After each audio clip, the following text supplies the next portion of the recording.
आपण पाहतोय की गेल्या अनेक वर्षापासून जी कामं होऊ शकली नाहीत ती आपल्या सरकारच्या काळामध्ये महायुतीच्या काळामध्ये झालेली आहेत आणि ती कामं आज सुरू आहेत आणि मग सिमेंट रस्त्याचं कामं असतील आणि त्यामुळे ही सर्व बाळासाहेब ठाकरे आपला दवाखाना असेल, आरोग्य सुविधा असतील, अशी अनेक कामं जी गेल्या वर्षानुवर्ष झाली नाहीत ती कामं महायुतीच्या काळात झाली. त्यामुळे एक लोकांमध्ये विश्वास निर्माण झालेला आहे. जसं विधानसभेच्या निवडणुकांमध्ये जे 2.5 वर्षामध्ये महायुतीने केलेल्या कामाची पोचपावती विधानसभेच्या निवडणुकीमध्ये या महाराष्ट्रातल्या जनतेने अतिशय लँडस्लाईड विक्ट्री, अतिशय मोठं यश या ठिकाणी देऊन त्याची पोचपावती दिली. तशीच या महापालिकेच्या निवडणुकांमध्ये देखील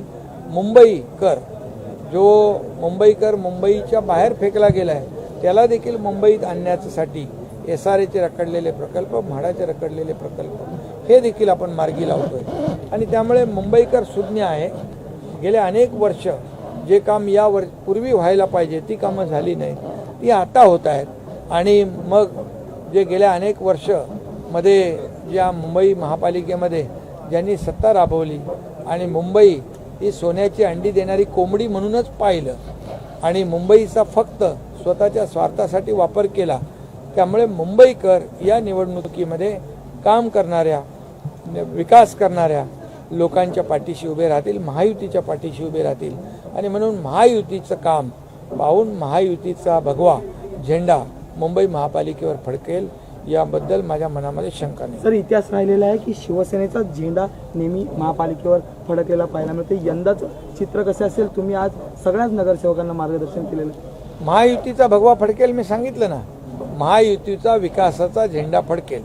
जो विकास केलेला आहे तो या महापालिकेमध्ये कामी येईल आणि ज्यांनी या मुंबई महापालिकेमध्ये जे गेल्या अनेक वर्षापासून जे काही काम केले ते लोकांसमोर आहे आणि त्यामुळे मुंबईकर सुज्ञ आहे. मुंबईकर या निवडणुकीमध्ये परिवर्तन घडवल्याशिवाय राहणार नाही आणि महायुतीचा महापौर झाल्याशिवाय राहणार नाही. पितृपक्षानंतर अनेक मोठे प्रवेश होणार आहेत का? धक्कातंत्र बसणार आहे का ठाकरे गटाला? कारण आता किती लोक आले? जवळपास 62 लोक सिटिंग जे नगरसेवक आहेत 17 ते 22चे ते आपल्याकडे आलेले आहेत. आणखी सुरू आहेत, त्याचं काम सुरू आहे की 15 नगरसेवक आमच्या कॉन्टॅक्टमध्ये आहेत. आम्ही कोणाला ते जेव्हा सरकार पलटी केलं ना त्यावेळेस पण म्हणत होते की तिथून आमच्या कॉन्टॅक्टमध्ये आहे. राज्याचे मुख्यमंत्र्यांनी तिथून आमच्या कॉन्टॅक्ट राज्याच्या मुख्यमंत्र्यांनी आज भाषण केलेलं आहे. डबल होईल ना 100%. राज्याच्या मुख्यमंत्र्यांनी कपन चोर म्हणून आज उल्लेख केलेला आहे. कोविडच्या घोटाळ्या संदर्भातले सुद्धा मुद्दे जे ते उपस्थित केलेले. कसं बघतो? खरं म्हणजे जे लोक आज वोट चोरी, निवडणूक आयोगावर आरोप करतायत, EVMवर आरोप करतायत आणि आमच्यावर वोट चोरीचा आरोप करतायत त्यांना मुख्यमंत्री महोदयांनी उत्तर बरोबर दिलेलं आहे. कारण कोविडमध्ये लोक मरत होते आणि काही लोक मड्याच्या टाळूवरचं लोणी खात होते. ही दुर्दैवी आहे. कोविडच्या खिचडीमध्ये चोरी झाली, कोविड सेंटरमध्ये घोटाळा झाला, त्याचबरोबर कफन चोरी म्हणजे डेड बॉडी बॅगमध्ये देखील भ्रष्टाचार झाला आहे, मिठी नदीमध्ये देखील भ्रष्टाचार झाला आहे. हा भ्रष्टाचार लोकांना माहीत आहे आणि त्यामुळे भ्रष्टाचार करणाऱ्या लोकांच्या पाठीशी मुंबईकर जाणार नाहीत.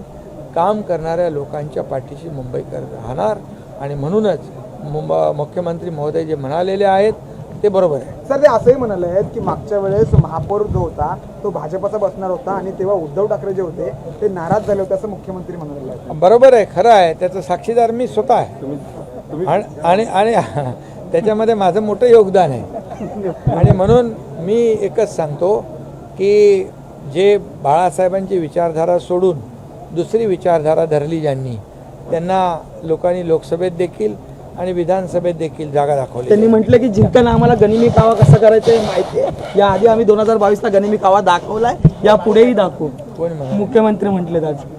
मग ते जेव्हा आणखी एक गनिमी कावा होईल का वापस?